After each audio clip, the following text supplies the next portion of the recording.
Hello, good to have you here today. Welcome.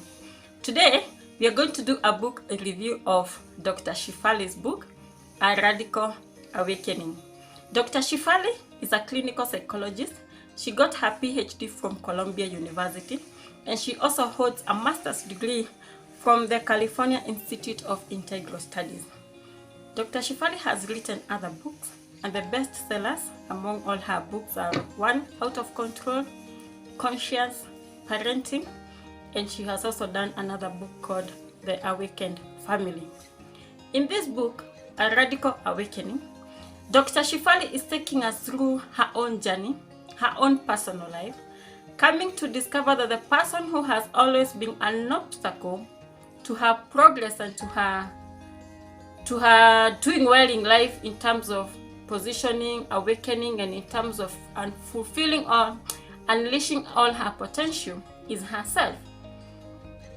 And she gives us a journey of what happened when she was 44 years old, when her daughter was now a teenage, when she's been married for quite a number of years, when she had ticked all the boxes as a woman is required to tick. But the key thing that she says, or the address or the focus of her book, is on the modern woman. She evaluates patriarchy. She looks at marriage and the roles that relationships or heterosexual relationships play in marriage, and gives a critical evaluation as a clinical psychologist. So there are so many topics that she discusses in this book. I just highlighted a few which I will share with you, and I hope by this I will give you a good reason to go and look for the book.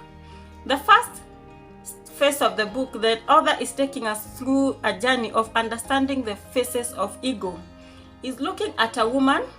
Regardless of her race, she has an innermost desire, number one, to avoid conflict, and number two, to get accepted. And so in those different phases of ego, a woman tends to take a different personality or tends to behave in weird ways in order to get accepted, to get approval. And there are three key personalities that she gives that women tend to take when they are faced with this ego issue. And the first is they are givers. Number two, they are controllers. And number three, they are takers. We do have givers, we do have controllers, and we do have takers. The givers, tends to be the victims. They tend to be the people pleasers. They tend to be the saviors. And they tend to be the bleeding empire. So she says the woman who is a victim is the one who is always saying, oh, too bad, again it happened to me. She always plays a victim in all situations or in most circumstances. And Dr. Shefali is telling us the reason this happens is because indirectly she wants to be accepted, she wants to avoid rejection, and she also wants to avoid conflict. Then we have the saviors who are always looking for who next to save. Who next to help with money? Who next to give a business idea even when they don't need them? So the saviors are likely to start solving people's problems even when they have not been asked for them, for the solutions. And then we have the people pleasers who will betray themselves. They'll betray their inner feelings so that they can please the man especially, or other people. And we have the bleeding empire who always have a list of problems. A long chain of the issues affecting her which have not yet been solved. And then she also looks at the controllers, the perfectionists who things have to be in order for them to feel good, for them to feel loved, and for them to feel accepted. The passive-aggressive people, the passive aggressiveness that she talks about is especially in parenting, where you will say yes, yes, yes, yes to so many things, yet you know that you cannot do even half of them. And then we have the helicopter parents who want to be sure that the children are making the best decisions always and they are not going wrong anywhere. Then Dr. Shefali tells us about the takers. They tell us the takers are the ones who will always be taking from others. And especially this girl who is always waiting for Prince Charming. The girl who is always postponing making important decisions in her life just because the situations and the circumstances are not perfect. So the author is inviting the woman to see if she's a giver, if she's a controller, or if she's a taker, or a combination of two, or a small portion of all the three, and to see how that indirectly causes her to look for love, to look for acceptance, and to avoid rejection even when it is not necessary. After taking us through the phases of ego, the author takes us through the concept of indoctrinated shame. And she says that indoctrinated shame is something that every woman has to deal with, regardless of whether she's Caucasian or African. And because so many of female experiences have been associated with shame. Come to think about the menstrual cycle, which is an example that she gives. There are so many women who do not tell their daughters what they expect when they have a period. Not because they don't know, not because they don't love their daughters, but because generally periods are associated with shame, which is a feminine experience.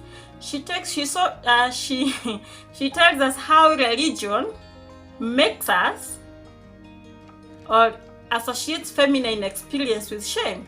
How there are some religions that don't allow the woman to go to church when she's on her period because she's dirty. So a normal female experience is associated with uncleanliness, which is about associating feminine experiences with shame. The other thing that she discusses in indoctrinated shame is about divorce and how many women are taught not to talk about their pain in marriage, not to talk about the bad experiences they are going through in marriage, because that is associated with shame. Like the end of a relationship should be shame for the woman. And so what the author is telling the modern woman is to know that from when she was born, the society would pump messages of shame onto her. And she is the only one who can save herself from that quagmire. That if she refuses to associate her sexuality with shame and embraces her sexuality as it is, she is likely to thrive. If she refuses to associate her feminine experiences with shame, if she refuses to associate her femininity with shame, she will thrive. But if she takes the spoons of patriarchy, if she swallows the lies of patriarchy who can sink her, she's going to have a very poor quality of life, because as long as patriarchy is concerned, associating her experiences with shame is what gives patriarchy power. And so she's asking the woman to say no to such things. The other thing that Dr. Shefali is talking about is authenticity. She says that to thyself thou should be true. The worst thing that you can do to yourself as a human being is to lie to yourself. Lying to yourself is the worst thing that you can ever do. And there's a quote that she says here, which I picked here. She says that if you keep peace if you avoid conflict to keep peace, you are declaring war. And the most unfortunate thing about this war is that it's going to be an internal war. You are the one to be at war while others are at peace. And so she says that if you are a woman born in a patriarchal society, you really have to know how to be authentic to yourself, because culture will teach you how to please others and not yourself. And so authenticity means, do you like that marriage? If you like it, keep it and nurture it. If it is not adding value to yourself, be authentic to yourself and say no. Do you want those visitors in the home? If you want them, good. Entertain them, make them comfortable, and be a good host.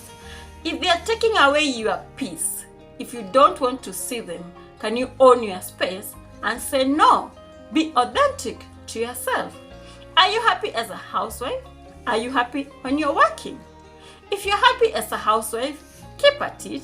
Continue raising your children and making your home. Be authentic to yourself.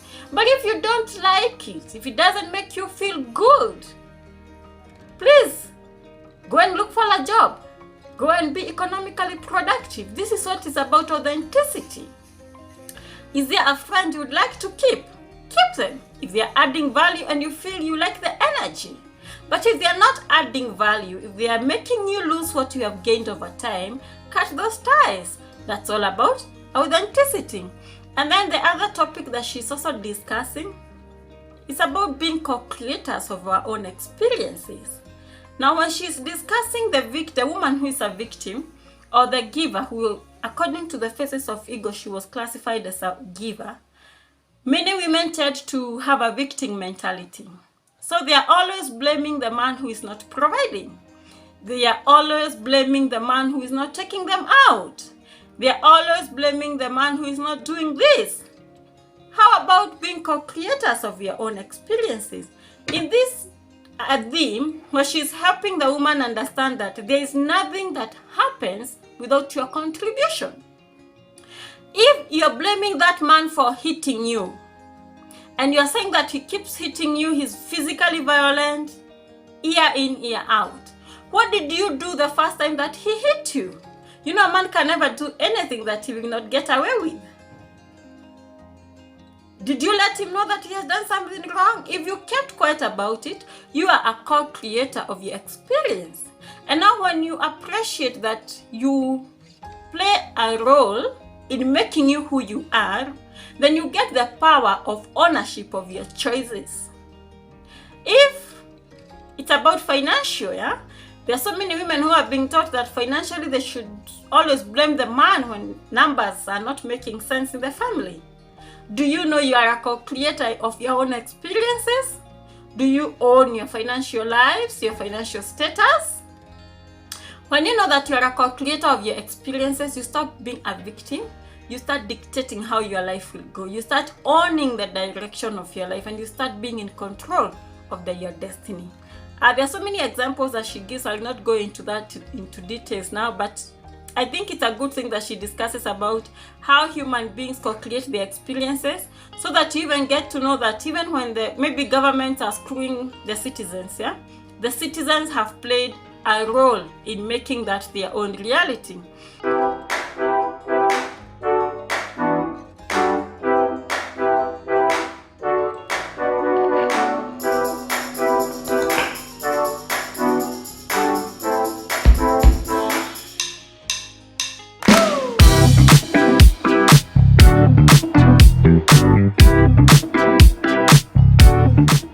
And then she also goes now to discuss it in chapter 3 or in part 3 of the book. She discusses the different sexualities, the male sexuality and the female sexuality. She looks at the biopsychology of men and the biopsychology of women. And she looks at how we shame men because of their sexuality and how we shame women because of their sexuality. In this, she's looking at the male biology. She's looking at how we shame men when they, look at women, and we tell them when you see a beautiful woman passing, you shouldn't look at her, you shouldn't turn your eyes, and it's in their biology, it's there. Then she says about how, women are not supposed to own their vaginas, they're not supposed to own their bodies. This is how women are shamed for their own sexuality. And it is in this chapter that Dr. Shefali talks about transcendent intimacy. By transcendent intimacy, she means that you should be associated with a man and not look at intimacy just because of the sex that you shall have in the bed, but in the communication that you've had in the course of the day, in the way that you support one another, in the friendship and the intimacy that you have during the day, and in other spheres. She looks at so many women who get stuck in marriages, and the only intimacy they know is a physical intimacy, when there is no spiritual connection and when there is no friendship or emotional connection. And she is urging the male and the female to look at their intimacy. Is it a transcendent intimacy? Do they have a friendship? Do they have a relationship beyond the bed? And then there is the other part that is also looking at the boundaries. And boundaries, she's saying that as women, when you are born, you don't have boundaries, First, it starts with our own bodies. That first, we are the ones who nurture kids. We breastfeed them. By just having that close contact with your kid on your tits, there is infringement of physical boundaries, The fact that for reproduction to take place and for sex to happen, there must be penetration of vagina means that physical boundaries for the woman tend to be crossed because of the roles that she plays in the society. But now she's saying that most women, or majority of women, unless they are taught how to say no to the crossing of their boundaries. They continue to be givers. And she says about, especially for the empathic woman, that you cannot continue giving and giving in this toxic society. Yeah? Maybe there was a time in history where there was a place for that giving. But she says in the current society, you're always giving your time, you're always giving your energy, you're always there for everyone, you're always there for, anyone can call you anytime and you'll be there for them. You really have to know how to say no, when to say no. Because when you say no to others, most of the times you'll be saying yes to you. And when you say yes to others, you could be saying no to yourself. And she's asking, are you saying to yourself yes when you say yes to others? This is about boundaries, that every woman needs to know how to create boundaries. And then now there's the topic that she's talking about, reparenting yourself. In reparenting yourself, she's talking about giving yourself the love that maybe your mother and your father didn't give you, or the attention that they didn't give you, either because they didn't know so much, or maybe they withheld it, or they were also hurting, they were wounded and they had not healed by the time they were parenting you. And he said that being an adult is more so about always parenting yourself, giving yourself that which you are not given, so that you don't bleed on others. You don't hurt your children, you don't hurt your spouse, and you don't hurt other people. And then the next thing that she discusses is about redefining divorce. And this is where she gives us about her whole divorce experience and how she did it. She divorced at the age of 44. And by the time this lady is getting a divorce, she had just authored her book, The Awakened Family. And so there were so many thoughts in her head. She says that she was wondering, I taught people how to keep families and now mine has fallen apart. How is this going to be taken to be? But then she went back to authenticity, yeah? Where every day you have to be authentic to yourself, which I said is to thyself be true. Never lie to yourself, never attempt to lie to yourself, because number one, you can never lie to yourself. Even if you lie to the whole world, yeah, you can never lie to yourself. And so she talks about divorce and how she did it. And she says how she changed her lawyers twice, because she had told them that first she was not an enemy to her ex, and she was not an enemy to the man who is the father of her daughter. And even though they had lived many years together, it was time for them to say goodbye. But she introduces us to the concept of institutionalization of love. Institutionalization of love is the first time I got it is when I read this book, where she says initially love is so good between a man and a woman who are not married.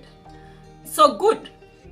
They are equal. They are there to partner, they are there to help one another, they are there to work together in this life.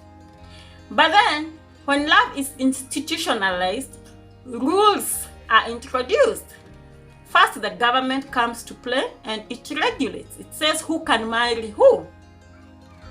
That is why we have some governments say only a man and a woman, yeah? And then now when the government comes in and it gives rules, religion also comes in and it says who is superior to the other. Remember when these two people were meeting, it was all about sharing experiences, sharing life, and it was so good for them, yeah? But then when the religion comes in, we get to know one is superior to the other, one is inferior. Then it also introduces control. When control is introduced is when we have possession. And possession comes in so many ways. Possession comes in changing of names. Possession comes in payment of dowry. Possession comes in this is mine, so and so is mine, mine. And now love ceases to be what it used to be. So she takes us through a journey of how institutionalization of love affects individuals, and how when she discovered that their love changed the dynamics when it was institutionalized and it was time to say goodbye, she decided that she was not going to hurt the person. And so she takes you through the journey of how the court process was, how she changed her lawyers, and how she redefined her divorce. That it was not, yes, it was breaking an institution, but it was breaking an institution so that she could say yes to herself. Like if you're a woman and you're thinking of divorce anytime soon, I think this is a good book that you should get to know how to do it and how not to do it, how to safeguard yourself from too much heartache and too much psychological breakdown, and how to save yourself from that. So I like that book. Those are the key things that I can discuss for now, but I would encourage you to read the book. Just as I mentioned, I have copies for my daughters. I sent my sister and I told her that in case I die before my 2 daughters turn 18 years old, ensure that you send a copy to each one of them, because I don't see this whole generation changing in the next 100 years. The demons that the women of today are facing, most likely with the same demons that my daughters will deal with in their own time. And this is a good book. It's good for them to understand what is radical awakening. It's good for them to understand how patriarchy fixes the woman. And because patriarchy is not going anywhere, only a woman can save herself. The little steps that a woman can do to protect herself from the demons and the effects of patriarchy. I give it a 9 out of 10. I read this book once every year. I like it. Please read the book. Get to know, let me know what you think about it. And this is a book review which is also about recommending the book. If you are a woman, if you have daughters over 18 years of age, I think you will want to give them this book. It's a good one, and I think I would love to know what you say about it. So thanks for subscribing. Thanks for watching. It's a goodbye for now.